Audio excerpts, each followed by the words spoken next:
अस्सलाम वालेकुम। मैं हूँ आफरीन ख़ान और ये वीडियो रिकॉर्ड बहुत मुश्किल से हिम्मत करके मैं ये रिकॉर्ड करने जा रही हूँ, क्योंकि मेरे साथ और मेरे घर वालों के साथ बहुत ज़्यादती की गई है। मैंने एक शख्स से शादी की थी जिसका नाम है अदील भट्टी, जो कि पिंडी से ताल्लुक़ रखता है, गुलरेज़ में रहता है, गली नंबर 6 में, मकान नंबर 224 में। अदील सफदर भट्टी नाम है लड़के का। ये आई मेरा ड्रामा देखने के लिए, इन्हें मुझसे प्यार हो गया, हमारी शादी हो गई। शादी के बाद, शादी से पहले बहुत अच्छे थे, शादी के बाद भी इन्होंने कुछ महसूस नहीं करवाया। 15 जनवरी 2020 को मेरी मम्मा का इंतकाल हुआ।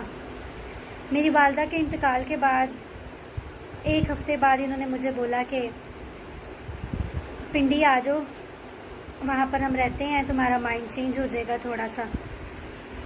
मैं अपने घर वालों को लेकर वहाँ पर चली गई। मेरे घर में मेरा भाई है, मेरी भाभी हैं, एक मेरी छोटी बेटी है और एक मेरी भांजी है। हम वहाँ पर चले गए। वहाँ पर इनकी और मेरी घूमते फिरते किसी बात पे थोड़ी सी बहस हुई। इन्होंने मुझे अपने घर ले गए, वहाँ ले जाके इन्होंने मुझे बंद कर दिया और मुझे वहाँ पर 25 दिन रखा और मुझे बहुत ज़्यादा मारा, मेरे पर तशद्दुद किया, जुल्म किया, ज़बरदस्ती मुझे शराब पिलाई, मेरे वीडियो बयान रिकॉर्ड करते रहे और मुझे वीडियो बयान में कहते रहे कि तुम बोलो कि तुम अपने भाई को छोड़ दो, तुम मेरे भाई को मार दो, मैं नहीं जानती अपने भाई को। मुझे कहते मैं तुम्हें अकेला रखना चाहता हूँ, तुम अपने घर वालों को छोड़ दो, अपने काम को छोड़ दो। रोज़ मार खानी, रोज़ शराब पीनी। 25 दिन के बाद इनकी मेरी बात हुई कि मुझे ड्रामा करना है, मैं सब कुछ छोड़ दूँगी मगर मुझे ड्रामा करने दो। इन्होंने कहा ठीक है। वहाँ पर ड्रामा करने के लिए हम गुजरांवाला चले गए। गुजरांवाला में मैंने ड्रामा किया 3 दिन, जुम्मा, हफ्ता, इतवार। ड्रामा करके मैं जब ड्रामे से बाहर निकली तो रोज़ मेरे से गाड़ी में इन्होंने लड़ाई करनी कि तुमने इसको क्यों बुलाया, तुमने इससे क्यों बात की, कभी किसी बात पे, कभी किसी बात पे। हफ्ते की रात थी, मुझे कहते कि तुम अब कल चलो ना पिंडी, फिर मैं तुम्हें बताता हूँ। मैं डर गई। मैंने जो है घर जाकर, ये सोया हुआ था, मैं चुप करके अपने घर वालों को लेके घर से भाग गई। घर से भाग गई, नंबर मेरा ऑन था, मुझसे ये बात करते रहे, बात करके मुझे कहते रहे कि प्लीज़ मुझे माफ़ कर दो, मुझसे गलती हो गई, मुझे ऐसा नहीं करना चाहिए था, मैंने तुम्हारे साथ जुल्म किया है, ज़्यादती की है, मैं तुमसे माफ़ी मांगता हूँ। उसके बाद कोरोना आ गया। कोरोना आने के बाद हालात बहुत ख़राब हो गए क्योंकि कामकाज भी बंद हो गया था। इनकी मेरी सुलह हो गई। पूरे कोरोना के महीनों में कोई हमारी लड़ाई नहीं हुई, कोई मसला नहीं हुआ, हम खुश खुश रहते रहे साथ। उसके बाद 14 मुहर्रम से हमारा ड्रामा शुरू हुआ। इन्होंने बोला तुम्हारा शौक़ है काम करना, तुम करो, मैं तुम्हें मना नहीं करता, मैं तुम्हारे साथ हूँ। इन्होंने बोला ड्रामा कर लो। फैसलाबाद मैंने ड्रामा किया, फैसलाबाद ड्रामा करी थी। इन्होंने बोला, अदील भट्टी ने बोला कि आप पिंडी ड्रामा करो, मेरे कुछ काम है वो क्लियर हो जाएं। मैं पिंडी ड्रामा करने के लिए गई तो पिंडी में जुम्मा, हफ्ता, इतवार 2-2 शो थे। वो शो हमारे गुजरते गए। असद भट्ट प्रोड्यूसर का ड्रामा था, सरोज थिएटर नया खुला सदर में, वहाँ पर मेरा ड्रामा था। मैं ड्रामा कर रही थी कि इतवार का ड्रामा ख़त्म करके रात को घर आई हूँ। वहाँ पर इन्होंने मुझे बहरिया टाउन में किसी कोठी में रखा हुआ था, खुशबाश। इन्होंने मुझे रात को कोई बात महसूस नहीं करवाई। इन्होंने मुझे वहाँ पर रात को बोला हम सुबह एक सालगिरह पे जाएंगे, मेरे भाई की सालगिरह करेंगे। हमें ये गाड़ी में बिठा के सबको तैयार करवा के ले गए। रास्ते में हमारी गाड़ी में कुछ बंदे बैठ गए, मैंने समझा कि वो चोर हैं। उन्होंने हमें पिस्टल लगा दिया और इनके घर के बाहर ले गए। जब इनके घर के बाहर लेके गए तो अदील कहते कि ये पिस्टल मुझे दे दो, यही तो मैं चाहता था, जो मैं चाहता था वो मैंने कर ली है।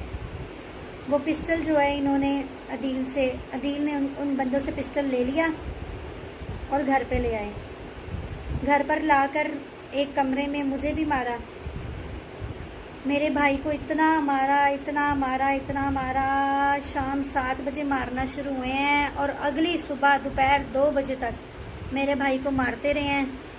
वीडियो बयान रिकॉर्ड करते रहे हैं उसमें मार मार के कि बोलो तुम्हारी बहन ठीक नहीं है, बोलो तुम्हारी बहन ऐसी है, बोलो तुम्हारी बहन तुम उसे नहीं जानते, तुम अपनी बहन को छोड़ दो, तुम सब लोग चले जाओ, मैं तुम लोगों को रिहा कर दूंगा, मगर इसको यहीं रहने दो, इसके पीछे कभी नहीं आना। उधर से मेरी भाभी के साथ इसने 2 दफ़ा बदतमीज़ी की है, ज़्यादती की है, उसको मारा है। मेरी 1 साल की भांजी है, मेरी जान है, वो मेरे भाई की बेटी है जन्नत खान। इसने मेरी बेटी जन्नत खान जो मेरी भांजी है उसके मुंह पे थप्पड़ मारे, उसे उठा उठा के बेड के ऊपर मारा। उसके बाद मेरी बेटी है खुशी खान जो अब 5 साल की हो गई है, उसे मारा। वो इस कदर डरी हुई है इस शख्स से कि वो कहती है कि बाबा का नाम भी ना लो। इतना इन लोगों ने हमारे साथ वहाँ पर जुल्म किया, उस रात इतना जुल्म किया, इतना जुल्म किया कि मैं आप लोगों को बयान नहीं कर सकती। वहाँ पर इनकी अम्मी ने मेरी जान बचाई। इनकी अम्मी शगुफ्ता नाज नाम है उनका, उन्होंने मेरी जान बचाई। उन्होंने कहा कि तुम ये तलाक़नामे पे दस्तखत और अंगूठे लगा दो, तुम्हारी जान छुट जाएगी, तुम चली जाना। मैंने उसके ऊपर दस्तखत किए, अंगूठे लगाए, इनके पाँव पड़ी, माफ़िया मांगी। इन्होंने सारी रात मुझसे अपने पाँव चटवाए। अदील ने मुझसे मेरे भाई से अपने पाँव चटवाए और मार मार के बोला बुलाओ किसको बुलाना है, कौन है तुम्हारे पीछे आने वाला? तुम्हारे पीछे आने वाला कोई नहीं है। मुझे तो इंतज़ार था तुम्हारी माँ के मरने का, तुम्हारी माँ मरी है तो ही तो मैंने ये किया है सब। ना बाप है तुम्हारा, ना माँ है, ना कोई और पीछे आने वाला है। क्या करना है अब तुमने? इस तरह की बातें इन्होंने की, मेंटली टॉर्चर किया, बच्चों के साथ भी बहुत जुल्म ज़्यादती की। इन्होंने भी दस्तखत किए, अंगूठे लगाए। उसके बाद अगली शाम को इनकी अम्मी ने मुझे वहाँ से रवाना कर दिया गाड़ी में बिठा के, करीम गाड़ी बुक की। हम घर आ गए। सारे रास्ते मेरा फ़ोन ऑन रहा, मुझे कहते फ़ोन पे मेरे साथ रहना। घर में आने के बाद भी फ़ोन पे रहे। मैंने बोला अदील मैंने ड्रामा करना है, मैं घर में मैं नहीं बैठ सकती हूँ क्योंकि मेरे घर के अखराजात भी हैं। इनका कर लो। गुजरांवाला मैंने ड्रामा किया इम्तियाज़ शाजी का, जो कि गुजरांवाला में कैप्री थिएटर में ड्रामा लगाया हुआ है। मैं वहाँ पर ड्रामा कर रही थी, 24 घंटे फ़ोन के ऊपर रहना, किल किल, लड़ाई झगड़ा धमकी। मैंने इनको बोला कि मैंने बात नहीं करनी। मुझे कहते हैं अगर तुमने बात नहीं करनी तो मैं तुम्हें जान से गोली मार दूँगा, तुम्हारे घर वालों को भी मार दूँगा। बेशक कहते हैं मेरी रिकॉर्डिंग कर लो, बेशक कहते हैं जिसको मर्ज़ी जाके बता दो। अब मैं और मेरे बच्चे हम लोग घर से भागे हुए हैं। मेरे पास रहने की जगह भी नहीं है, मेरे पास पैसे भी नहीं हैं। मैं बहुत परेशान हूँ।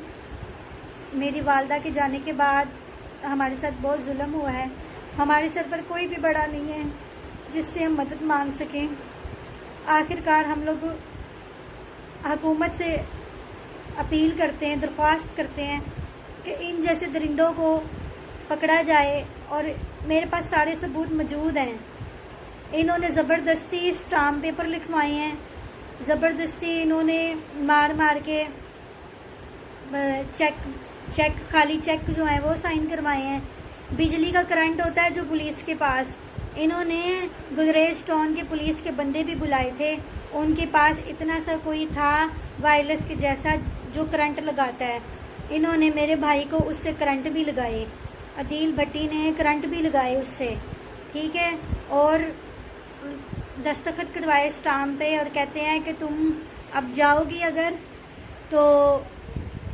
अगर मेरे साथ नहीं रखोगी, बात नहीं करोगी तो मैं उस स्टाम्प के ऊपर 2 करोड़ 4 करोड़ 5 करोड़ लिख के तो तुम्हारे ऊपर पैसे चढ़ा दूँगा। मेरी हालत इस तरह की नहीं थी। इस बंदे ने मुझे ज़हनी टेंशन दे दे के, धमकियाँ दे दे के, डरा डरा के हमें पागल कर दिया है। हम बहुत परेशान हैं, हमारी मदद करें। अब मैं ये न्यूज़ वालों को से दरख्वास्त करती हूँ कि मेरे इस न्यूज़ को, इस मैसेज को चलाएं, सारी दुनिया तक पहुँचाएं, ताकि ये जो जुल्म औरतों के साथ बंदों ने शुरू किया हुआ है, इस बंदे को पकड़ा जाए और इसके साथ सख्त कार्रवाई की जाए। क्योंकि इसने मेरे 1 साल की बच्ची जो है जन्नत खान, उसके साथ बहुत ज़्यादती की, उसको मारा है बहुत ज़्यादा। मेरी 5 साल की बेटी, इसने उसको भी बहुत मारा है और इसका कोई कुछ करने वाला नहीं है, कोई इसको समझाने वाला नहीं है। इसके घर वाले भी इससे डरते हैं। अभी मेरे पास इसके रिकॉर्डिंग्स, इसके मैसेज, इसके तस्वीरें, हर चीज़ मेरे पास सबूत मौजूद है। मैं हाथ जोड़कर वज़ीर आला पंजाब से दरख्वास्त करती हूँ कि हमें इंसाफ दिया जाए, हमें सबसे पहले तहफ़्फ़ुज़ दिया जाए, क्योंकि इसके ऐसे बहुत से लिंक्स हैं, दोस्त हैं, लिंक्स हैं जो जिनको नहीं पता कि ये मेरे साथ, मेरे घर वालों के साथ क्या जुल्म कर रहा है। ये उनको मेरे पीछे चढ़ा रहा है, ठीक है। मुझे धमकियाँ देता है, घर से उठवा लूँगा। मैं घर से बेघर होके 2 बेटियाँ लेके फिर रही हूँ, सड़कों पर रुल रही हूँ मैं, रहने की जगह नहीं है, पास पैसे नहीं हैं, मैं बहुत परेशान हूँ। मेरी गाड़ी थी वो भी बिक गई है, मैं बहुत परेशान हूँ, मेरी मदद करें। आपसे मैं दरख्वास्त करती हूँ, हाथ जोड़ती हूँ आप लोगों के आगे। इस बंदे के पाँव पड़ी हूँ, कोई सिला नहीं मिला, आप लोगों के आगे हाथ जोड़ती हूँ। हमें इंसाफ दिलवाएं, मेरे बच्चों को, मुझे, हम लोगों को रुलने से बचा लें।